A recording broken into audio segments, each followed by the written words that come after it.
नमस्कार दोस्तों, मैं आपका होस्ट एंड दोस्त। आप सुन रहे हैं गो विथ स्टोरीज़ के साथ बैंक वैन रॉबरी और यह है पार्ट 23। अब आगे काम पूरे इत्मीनान से करना, चाहे जितना मर्जी देर लगे, लेकिन वह आदमी उस कमरे से जिंदा बाहर ना निकला तो 1 सेकंड बाद तेरी आत्मा तेरे इस खूबसूरत जिस्म से किनारा कर जाएगी, समझी? मीना ने सहमति में सिर हिलाया। हम बाथरूम में से तेरे एक एक एक्शन पर निगाह रखेंगे। अगर तूने उसे कोई चेतावनी देने की कोशिश की तो हमें खबर लगे बिना नहीं रहेगी। उसकी एक भी गलत हरकत तुझे दूसरी दुनिया में पहुंचा देगी। मीना ने हामी भरी। जा। मीना भारी कदमों से आगे बढ़ी। चलने से उसकी तनी हुई भारी छातियां थोड़ी थोड़ी डोलने लगी थी। ठाकुर का जी चाह रहा था अभी उसे अपनी बाहों में दबोच ले। बड़ी मुश्किल से उसने अपने आप पर काबू पाया और उसे जाता देख रहा था। मीना बाथरूम पार करके अपने बेडरूम में दाखिल हुई, जहां बसंत कुमार उसका इंतजार कर रहा था। कमरे में लगभग अंधेरा था और उसने अपना रिवॉल्वर वाला हाथ अपनी जांघ के साथ चिपकाया हुआ था। वह हाथ की जांघ की ओट में रखे हुए पलंग के पास पहुंची और विमल से परिल तरफ से पलंग पर चढ़ गई। विमल ने अपनी बाहें उसकी तरफ फैला दी। उसकी बाहों में सामने से पहले वह किसी प्रकार पिस्तौल को तकिए के नीचे सरकाने में सफल हो गई। ठाकुर बाथरूम के दरवाजे में परली सी झीरी बनाकर उसमें एक आंख लगाया बाथरूम में झांक रहा था। मीना को मालूम था कि वह उसे देख रहा था। ठाकुर पलंग पर दो शरीरों को एक दूसरे में विलीन होने का उपक्रम करते देख रहा था और अंगारों पर लौट रहा था। तीरथ सिंह ने उसे बाह पर टहकोया। ठाकुर ने एक क्षण के लिए झीरी पर से दृष्टि हटाई और तीरथ सिंह की तरफ मुड़ा। दरवाज़ा खुला है, तीरथ सिंह फुसफुसाया। रिवॉल्वर तुम्हारे हाथ में है, तुम दोनों को ही शूट क्यों नहीं कर देते? नहीं, ठाकुर बोला, लड़की को नहीं। लेकिन क्यों? मुझे लड़की चाहिए। तीरथ सिंह ने हैरानी से उसकी तरफ देखा और फुसफुसाया, ठाकुर, इतनी दौलत हाथ आ जाने के बाद तुम्हें लड़कियों का घाटा होगा। तुम संसार की सुंदर, मुझे यह लड़की चाहिए। तीरथ सिंह खामोश हो गया। उसकी निगाह में ठाकुर महामूर्ख था। वे बाथरूम में विमल की मौत की प्रतीक्षा करते रहे। 3 बजने में 5 मिनट पहले बिस्तर से विमल निकला। उसने अपनी कमीज और पतलून पहनी और पतलून की बेल्ट बांधता हुआ बोला, मैं जाता हूँ माल का बंटवारा करने। माल गैरेज से निकाल कर हम यहीं लाएंगे, इसलिए तुम यहीं ठहरो। मीना ने सहमति में सिर हिला दिया।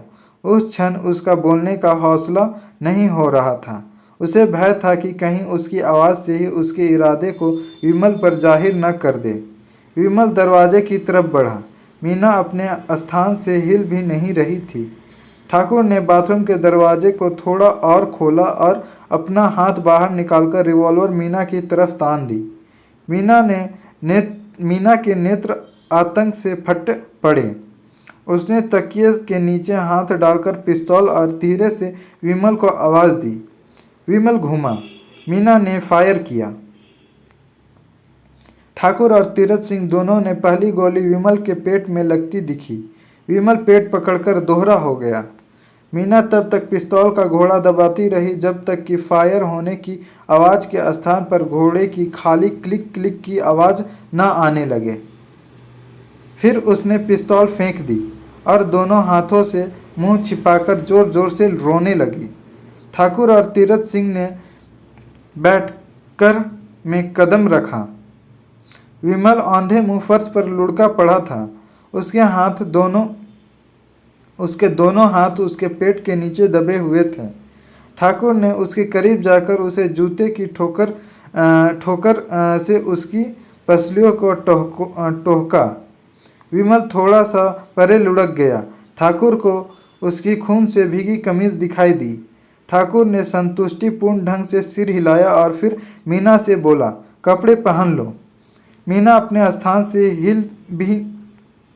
हिली भी नहीं। वह फटी फटी आंखों से विमल के अचेत शरीर को देख रही थी। ठाकुर ने उसकी परवाह नहीं की। वह तीरथ सिंह से बोला, गैरेज में चलो। तीरथ सिंह ने सहमति में सिर हिलाया और उसके हाथ साथ हो लिया। न जाने क्यों विमल की मौत से वह खुश नहीं था।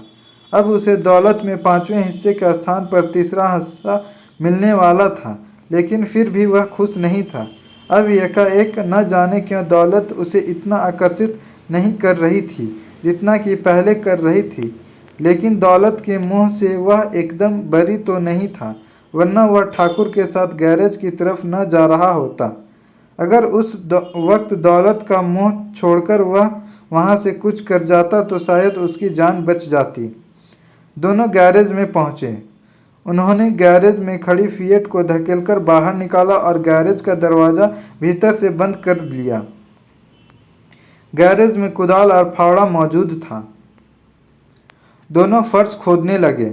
10 मिनट बाद कार्डबोर्ड की 5 पेटियों गैरेज के एन बीच में खुदे गड्ढे से बाहर निकलकर गैरेज की दीवार के साथ एक कतार में लगा दी गई। फिर फावड़े की जगह ठाकुर के हाथ में रिवॉल्वर प्रकट हुई और उसने तीरथ सिंह को शूट कर दिया। वहीं गड्ढा जिसमें से तीरथ सिंह ने अपने हाथों से नोटों की पेटियां निकाली थी, उसकी कब्र बन गई। 48 लाख के नोटों की एक झलक भी देख पाने से पहले वह परलोक सिधार गया। विमल ने कहराते हुए आंखें खोली। उसके पेट से निकले खून से उसकी कमीज पेट के साथ चिपक गई थी। उसके उठने की कोशिश करने पर कमीज खींची तो उसके पेट में इतनी जोर की दर्द हुई कि वह हल्की सी चीख मारकर फर्श पर औंधे मुंह पड़ा रहा। उसने आंख उठाकर कमरे में चारों ओर निगाह डाली। कमरा खाली था। बाथरूम का दरवाज़ा खुला था और हर तरफ सन्नाटा था। उसने अपनी कलाई घड़ी पर दृष्टिपात किया। 4 बजने को थे, यानी कि वह कम से कम 1 घंटा बेहोश रहा था। धीरे धीरे चलचित्र की तरह थोड़ी देर पहले की सारी घटना उसके मानस पटल पर उभरने लगी। मीना ने उसे गोली चलाई, उस पर गोली चलाई। उसे विश्वास नहीं हो रहा था, लेकिन वह हकीकत को झुठला भी तो नहीं सकता था। क्यों किया मीना ने ऐसा? चेतना लुप्त होने से पहले उसने किसी को बाथरूम में से निकलकर कमरे में कदम रखते देखा था। जमीन पर पड़े पड़े वह उस व्यक्ति के भारी बूट और घुटनों पर पतलून ही देख पाया था। कौन था वह? ठाकुर, तीरथ सिंह, प्रहलाद कुमार या कोई और? तकदीर से ही उसकी जान बच गई थी। मीना की चलाई पहली गोली सीधी उसकी बेल्ट के बक्ल से आकर टकराई थी। लोहे के बक्ल के परखच्चे उड़ गए थे और उसके कई नोकदार टुकड़े उसके पेट में चुभ गए थे। उसे यूं लगा था जैसे उसके पेट से तोप का गोला आकर टकराया था और वह औंधे मुंह फर्श पर लौट गया था। मीना की चलाई बाकी तमाम गोलियां उसके सिर के ऊपर से गुजर गई थी। बड़ी मेहनत से विमल उठकर अपने पैरों पर खड़ा हुआ। उसने कमरे की बत्ती जलाई। उसे अपने पेट में भाले बर्छियों चुभते महसूस हो रहे थे। पहले तो उसे समझा कि गोली उसके पेट के भीतर थी, लेकिन जब उसने बड़ी मुश्किल से कमीज उतारकर अपने पेट का मुआयना किया तो पाया कि टूटे बक्ल के 2 टुकड़े उसके पेट में धंसे हुए थे। उन्हें बाहर खींचने की नीयत से छूने भर से उसके मुंह से चीख निकल गई। कुछ क्षण वह स्तब्ध खड़ा रहा, फिर दांत भींचकर जी कड़ा करके उसने वे दोनों टुकड़े अपने पेट से खींच लिए। पीड़ा से उसका चेहरा विकृत हो उठा और उन दोनों स्थानों से खून बहने लगा। वह बाथरूम में पहुंचा। वहां उसने अपनी कमीज को ही गीला करके जख्म को धोया और उस पर डिटॉल लगाई। खून बहना बंद हो गया, लेकिन दर्द में कोई कमी नहीं आई। वह वापस पलंग के पास पहुंचा।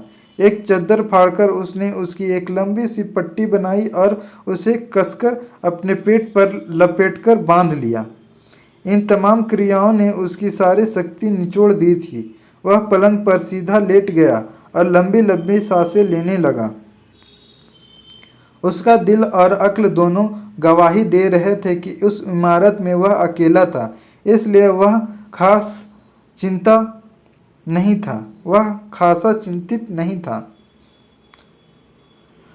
कोई 1 घंटा वह यूं ही चित पलंग पर पड़ा रहा। पेट से लोह के टुकड़े निकल चुकने के कारण धीरे धीरे दर्द कम हो गया था।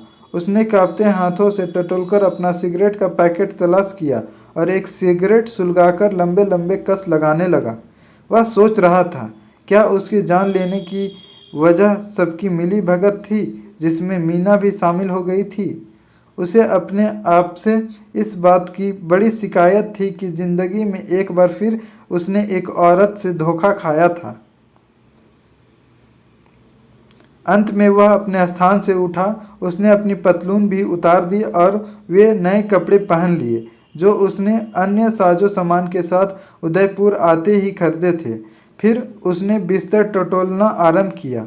यह देखकर उसे बड़ी राहत महसूस हुई कि राकेश वाली रिवॉल्वर भी वहाँ मौजूद थी और उसकी बची खुची जमा पूंजी भी सलामत थी। उसने वे दोनों चीज़ें अपनी पतलून के हवाले की, ऊपर से कोट पहना और कमरे से बाहर निकल आया।